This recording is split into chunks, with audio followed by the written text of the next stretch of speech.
Nah, inilah yang paling banyak belum diketahui sama kacer mania. Ketika kita membeli burung kacer yang masih bahan, kemudian ternyata burung kacer yang kita beli ini.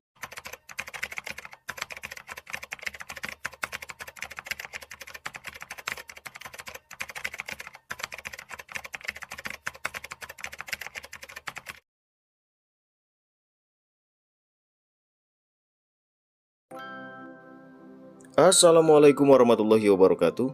Kicau mania, kacer mania, dimanapun kalian berada, kita berjumpa kembali. Pastikan kalian tetap selalu sehat, selalu ceria, selalu gembira, tentunya tidak kurang suatu apapun. Gimana kabar kalian? Masih lancar ngerokok, ngopi, ngeteh, nyusu? Kalau kalian masih lancar semua berarti alhamdulillah. Berarti kalian masih rezekinya itu lancar, ya kan? Tapi kalau kalian ngerokok susah, ngopi juga susah, berarti rezekinya agak tersendat-sendat. Berarti kita harus lebih semangat lagi untuk berusaha. Kan seperti itu. Jangan lupa, selain kita berusaha, kita harus beribadah, kemudian kita harus berdoa. Kalau kita ngandelin tenaga kita sendiri, maka kita akan capek dalam melalui aktivitas kehidupan seperti sekarang ini. Nah, seperti biasa kalian siapkan dulu rokok dan kopi kalian. Yang ngeteh silahkan, yang nyusu silahkan, yang minum air putih saja itu lebih bagus lagi. Kalau kalian nggak semua berarti ya terserah kalian, ya kan? Bukan urusan saya. Pada kesempatan kali ini saya akan membahas satu pembahasan yang menarik tentunya untuk kalian. Cara merawat burung kacer yang masih bahan supaya cepat gacor. Nah, banyak kan teman-teman yang pengen merawat burung kacer yang dari bahan. Ya tentu alasannya banyak sekali. Ada yang dananya kurang, kalau mau beli burung kacer yang memang sudah jadi tentu lebih mahal, ya kan. Ada dananya yang cukup untuk membeli burung kacer yang masih bahan saja. Ya nggak masalah, namanya kantong orang kan berbeda-beda. Ada yang dalam, ada yang cetek, ya kan. Kalau seperti saya masih cetek. Mungkin di antara kalian ada yang kantongnya tuh udah dalam artian udah banyak isinya. Jadi ya gampang-gampang saja untuk membeli burung kacer yang sudah jadi, sudah berprestasi. Nah, gimana sih cara merawat burung kacer yang masih bahan? Tentu yang pertama adalah adaptasi. Adaptasi apa? Adaptasi makanan, adaptasi lingkungan. Tentu yang seperti ini kalian sudah paham, ya kan? Bagaimana cara kita mengubah dia yang biasa pakan basah menjadi pakan kering, pur. Banyak tutorialnya di YouTube itu, berserak tutorial cara ngepurin burung kacer, ya kan. Tentu nggak perlu kita bahas lagi. Kemudian adaptasi lingkungan, tentu jawabannya adalah step by step, nggak bisa dipaksakan. Namanya burung kacer masih bahan, tangkapan hutan, ya kan, apalagi tangkapan hutan. Kalau burung kacer bahan hasil tangkaran ya tentu akan ringan untuk dia adaptasi, ya kan.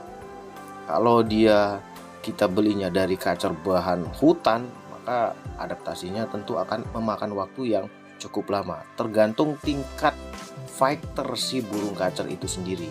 Ada yang cepat jinak, ada yang cepat beradaptasi, ada yang bahkan cepat bisa ditarungkan. Banyak yang seperti itu. Masih bahan burung kacer udah ngelawan sama burung kacer yang lain. Banyak sekali yang seperti itu. Itu hoki namanya. Itu yang paling banyak dicari sama kacer mania, ya kan. Masih bahan tapi mentalnya boleh diadu, mentalnya nggak mudah down, mentalnya kuat, nggak mudah jatuh. Begitu dibawa ke tempat temen atau ke tempat latihan, burung kacer yang masih bahan bisa ikutan main. Walah, itu sungguh gimana ya, bonus tersendiri bagi kalian. Nah, kemudian langkah apa saja yang perlu kita perhatikan ketika kita merawat burung kacer yang masih bahan? Nah, ini masuk dalam kategori pola rawatan keseharian. Yang pertama, kalian harus perhatikan dulu postur tubuhnya seperti apa. Kalau burung kacer kalian postur tubuhnya kecil, maka utamakanlah rawatan penjemuran. Kalau burung kacer kalian postur tubuhnya besar, maka utamakanlah rawatan pemandian. Loh, kok bisa seperti itu, Om? Kenapa kok berbeda-beda, Om? Tentu seperti ini, saya akan jelaskan. Ketika burung kacer kalian postur tubuhnya kecil, rata-rata dia berasal dari tempat yang suhu udaranya panas. Jadi kan kita nggak tahu kan burung kacer ini KTP-nya mana, ya kan? apakah dia itu daerah Jawa, apakah dia daerah Kalimantan, apakah dia daerah Sumatera. Kan kita nggak tahu kan. Kalau kita tahu ya enak, kita tinggal ikutin saja suasana, kondisi cuaca di sana. Kalau di sana panas ya kita tentu berikan penjemuran. Kalau di sana dingin tentu kita banyak berikan pemandian. Kan seperti itu kan? Nah, inilah yang paling banyak belum diketahui sama kacer mania. Ketika kita membeli burung kacer yang masih bahan, kemudian ternyata burung kacer yang kita beli ini adalah burung kacer yang biasa tinggal di tempat yang suhu udaranya panas. Lalu kita berikan perawatan dalam keseharian itu mandi yang banyak, pengembunan malam, pengembunan pagi, ya kan? Rata-rata rawatan yang kita berikan itu mendinginkan dia. Maka otomatis dia akan tertekan dengan rawatan yang kita berikan. Kenapa bisa seperti itu? Karena berlawanan dengan kondisi hidup dia di alam liarnya. Kan seperti itu. Ya sama seperti kita. Misalnya seperti ini. Saya biasa tinggal di tempat yang panas. Kemudian saya pindah ke tempat yang kotanya itu suhu udaranya dingin sekali. Maka saya akan tertekan. Ya kan? Karena di luar kebiasaan saya. Kan seperti itu. Maka saya harus beradaptasi lagi. Sudah beradaptasi dengan makanan, beradaptasi dengan lingkungan, beradaptasi dengan kondisi yang kita berikan, kondisi pemandian, ya kan? Padahal dia biasa hidup di tempat yang panas. Maka sudah bisa kalian bayangkan mengapa begitu banyak burung kacer yang sudah dirawat lama dari bahan itu tak kunjung gacor. Bahkan selalu giras, nggak pernah jinak-jinak. Banyak kan yang seperti itu. Salah satu penyebabnya adalah ketidaksesuaian antara yang dia butuhkan dan apa yang kita berikan untuk dia. Jadi dia selalu tertekan, selalu berusaha untuk beradaptasi.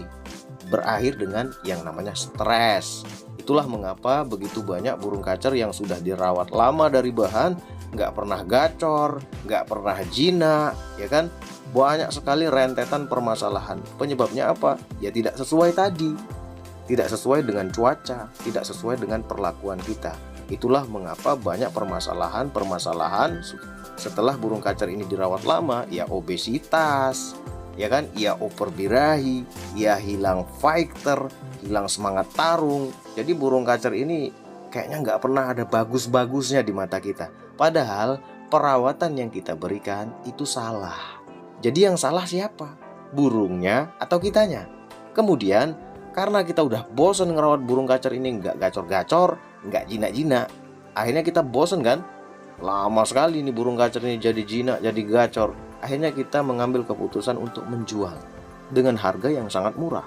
Padahal kita belinya dari bahan, dirawat sudah lama, dijual murah pula. Banyak sekali kerugian kita, ya kan? Rugi waktu, rugi dana.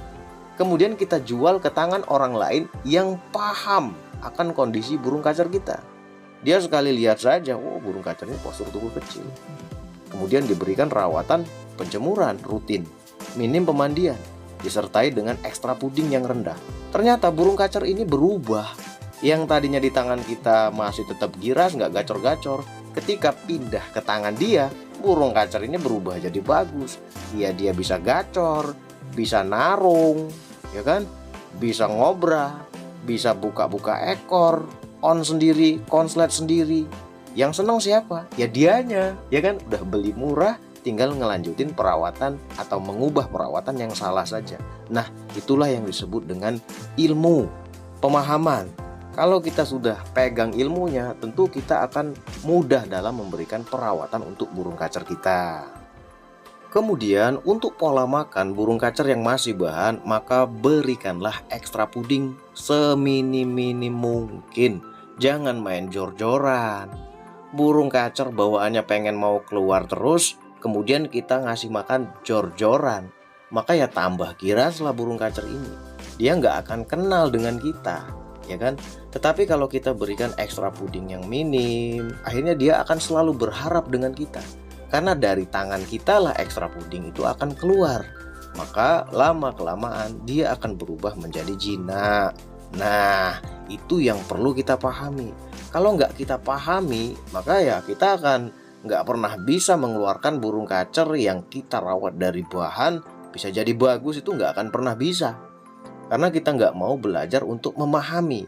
Belajar pemahaman. Tentu Ketika kita sudah paham, maka akan lebih mudah untuk kita memberikan rawatan pada burung kacer kita. Kemudian kalian nggak perlu malu ketika kalian membeli atau merawat burung kacer yang masih bahan.